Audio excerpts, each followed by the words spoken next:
Hey, church family.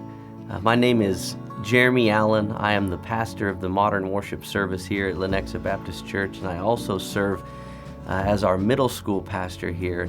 I really just wanted to come to you today and take a couple of minutes to share with you something that God really spoke to me about in His Word this week as I was studying in the book of Philippians.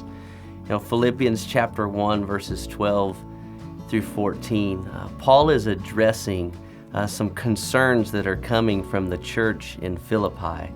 And of course, we can understand those concerns because they were all about Paul's present circumstance. Paul found himself in prison at this time, and you can understand that the church would be concerned about this in Philippi. After all, Paul is one of the leaders of the church, one of the greatest missionaries in the entire New Testament, and now he finds himself in prison. And the concern that the church had in Philippi was about Paul personally. Was he discouraged? Was he okay? And second to that, was God still in control? And had this thrown God's plan off? Because I think we'd all agree it would make much more sense in our minds that Paul would be outside of prison and he'd be much more effective with the gospel if he had that opportunity.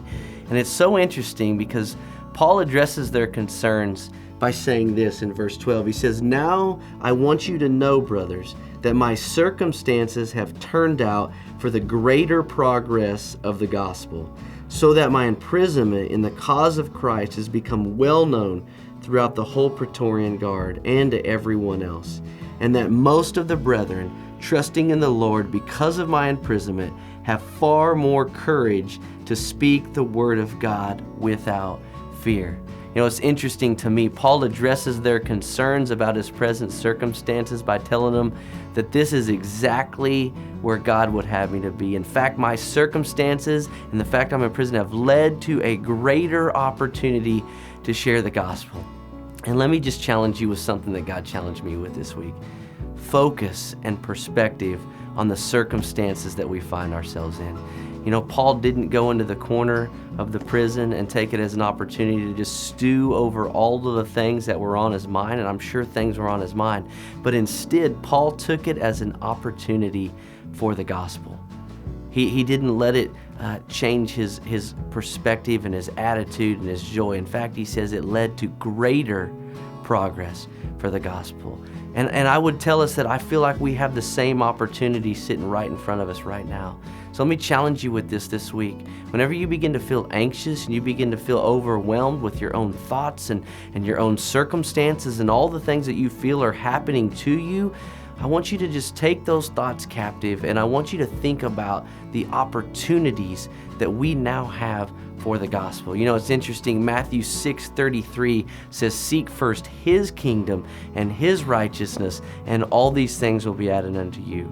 The interesting part about that most is that that's in the context of Jesus talking about the cure for our anxieties. So if you want the cure for anxieties, you want help with overcoming how you feel about your current circumstances, seek first His kingdom and His righteousness. Look for opportunities to share the gospel and lean into them. Right now, you're going to have opportunities with neighbors that you've never had before, with coworkers all around you. Be willing to pray. Be willing to show them the love of Christ.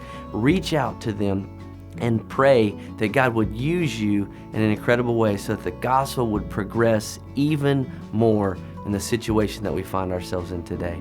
I love you. I'm praying for you. And I pray that you have an incredible opportunity to share the gospel with somebody this week.